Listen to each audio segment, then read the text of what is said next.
Les derniers sujets de l'émission, on va partir dans l'espace. L'Europe a-t-elle encore une place dans la course à l'espace? Et au sein de l'Europe, la France, Emmanuel Macron doit dévoiler cet après-midi à Toulouse une stratégie spatiale pour tenter de garder la France dans la course à l'espace.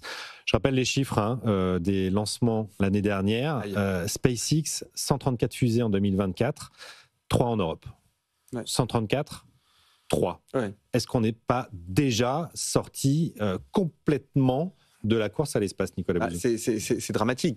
En fait, vous avez deux problèmes en même temps. C'est-à-dire que vous avez l'explosion de ce qu'on appelle le New Space américain, oui. C'est-à-dire cette nouvelle économie de l'espace dont SpaceX évidemment est un avatar. Oui, c'est l'idée selon laquelle base satellite. Oui, et puis c'est l'idée selon laquelle les technologies reconfigurent complètement l'économie spatiale. C'est-à-dire oui. qu'aujourd'hui, grâce aux technologies, vous pouvez faire des tout petits satellites pas très chers. Vous pouvez faire des lanceurs réutilisables et donc vous faites chuter le coût des lancements. Tout ça est organisé de façon très saine aux États-Unis par la NASA, en fait, qui est un donneur d'ordre. C'est-à-dire que très concrètement, comment ça se passe? La NASA va dire à SpaceX, tu as un contrat pour plusieurs années de ravitaillement de la Station spatiale internationale. Ça n'est pas un contrat qui est sous-payé, c'est un contrat qui est bien payé. Et avec la marge que tu réalises et la visibilité que tu acquiers, tu investis dans des choses plus bizarres, dans les lanceurs géants, tu innoves en matière de satellites, etc.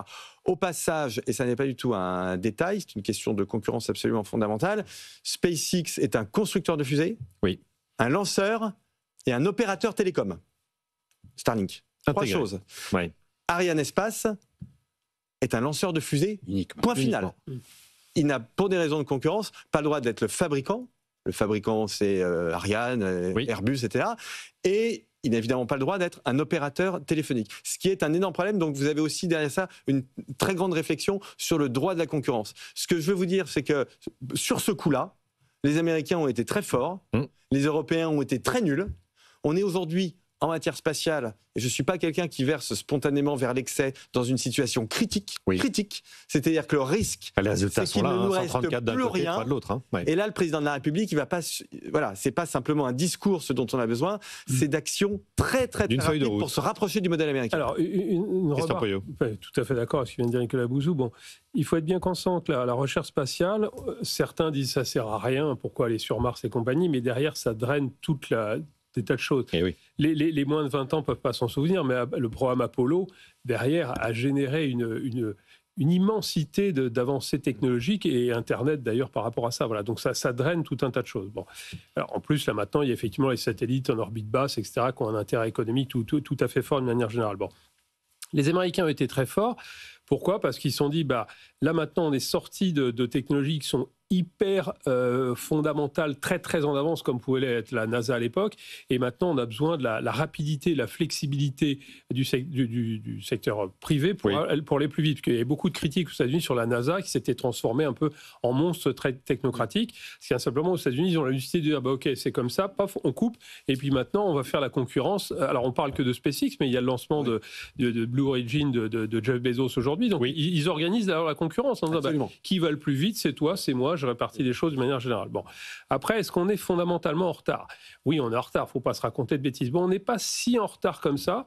Quand les Américains ont décidé de lancer le JWT, le James Webb Telescope, ils ont quand même pris Ariane en termes de fiabilité. Bon, ça fait déjà 2-3 ans, etc. Mais bon, Ariane est quand même un lanceur qui est assez réputé et qui a des qualité haute. Ce qu'on n'arrive pas à faire en Europe, c'est encore une fois agir de manière commune, parce qu'on imagine bien la puissance financière que peuvent mettre des gens comme SpaceX, Elon Musk, versus Ariane tout seul. Alors ça bouge. J'ai eu un accord il y a peu de temps entre Thales, Airbus et Leonardo pour dire on va comment dire aller plus rapidement sur le satellite. Voilà. Il y a la constellation Iris aussi, qui va arriver en 2030, qui peut être un concurrent sérieux. Au passage, on parle tout le temps de GPS, mais Galileo, qui a été lancé par les Européens, est quand même un très bon produit. Qui a une part de marché tout à fait significative. Donc, on y arrive quand même parfois. Bon. Et puis là, il y a des annonces qui sont en cours en ce moment. Donc, oui, on est en retard. Sur le côté fondamental, pas tant que ça. C'est-à-dire qu'on a des capacités, y compris en France. Alors après, d'ailleurs, on passe sur le côté militaire. Construire des missiles nucléaires intercontinentaux nécessite une technologie que peu de gens ont dans le monde, globalement. Voilà. Donc, à nouveau, on ne va pas s'arrêter et se mettre à pleurer. Agissons au niveau européen. Voilà. Les Allemands semblent convaincus. En gros, ils amènent le financement, et nous, on amène la techno. C'est un peu le découpage qui est fait, y compris sur un projet de navette spatiale avec Dassault. Et puis, les Italiens joignent à ça. Donc oui, on est en retard, on a quand même un fondement qui est positif, y compris sur la techno. Donc bougeons-nous, agissons en Européens responsables et solidaires. On est un peu en retard, effectivement, comme l'a été Ariane 6, qui a enfin volé, mais avec des années de retard, avec un coût de lancement encore 3 fois supérieur au Falcon 9. Par exemple, moi, la grande différence que je vois entre les deux, c'est est-ce qu'on n'a pas côté américain des entreprises privées qui fonctionne très bien avec le soutien du public, et un problème d'organisation européenne entre États, et c'est le public qui gère ça sur le vieux continent, non ? Tout à fait. Je partage ce qui vient d'être évoqué, et notamment ce que dit Christian, la techno, les compétences, l'expertise, nous l'avons. C'est un véritable enjeu, qui est d'abord un enjeu de souveraineté. Tout le monde a en tête c'est bien de le rappeler. Comment fonctionne l'Ukraine aujourd'hui, avec Starlink. Il y a toute la bataille, qui a coupé à certains moments, la néo-guerre avec les drones, etc.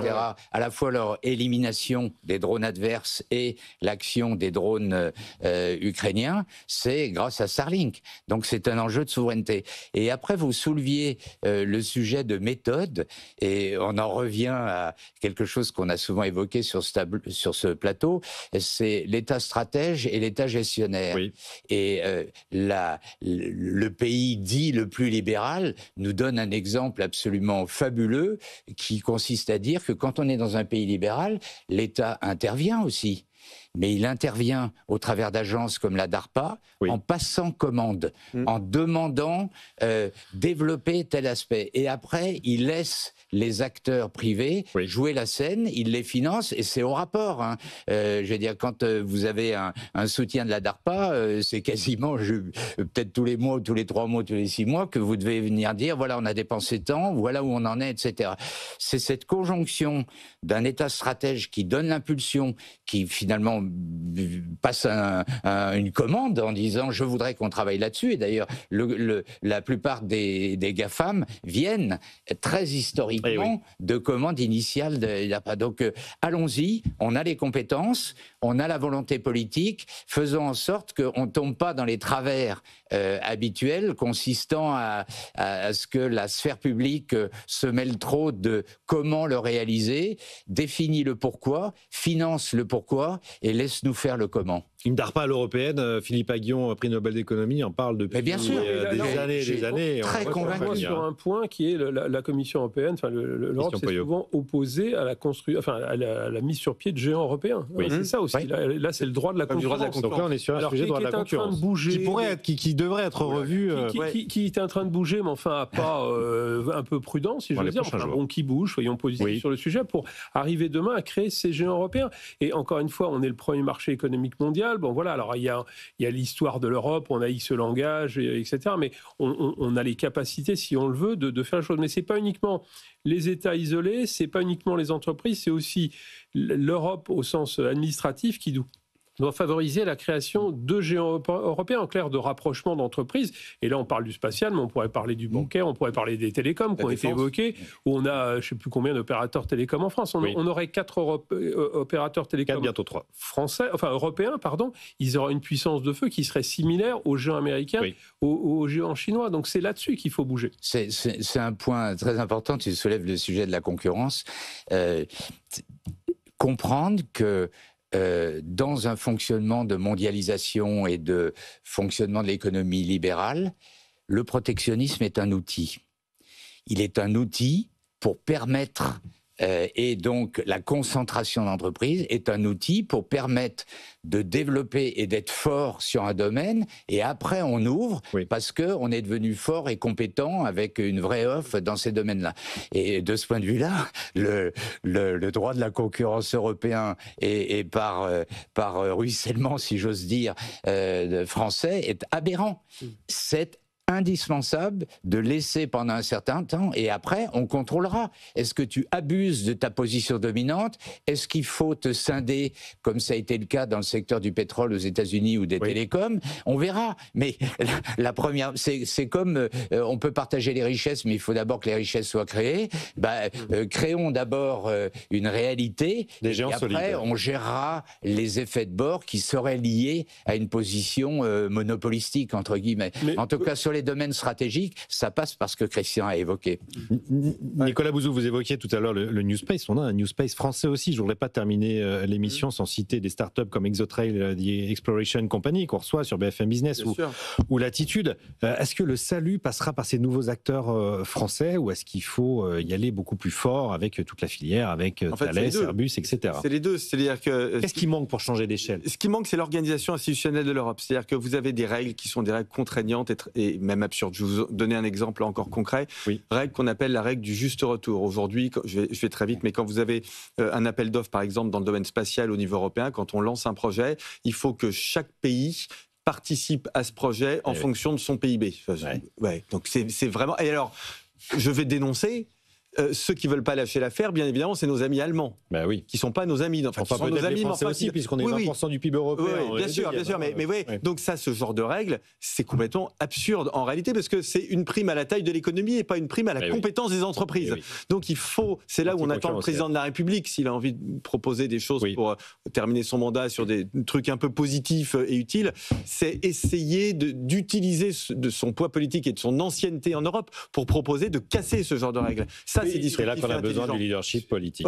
Sur le côté des startups ou des grands groupes, il faut évidemment les deux. Simplement, il faut que dans les sphères, y compris administratives, il y a un article intéressant. Il y a un nouveau patron de la DGA qui a été nommé là aujourd'hui et qui est le premier à dire, il y a quelques années, j'ai voulu m'appuyer sur les startups pour les créations de nouveaux drones, ce qui est un sujet très émergent.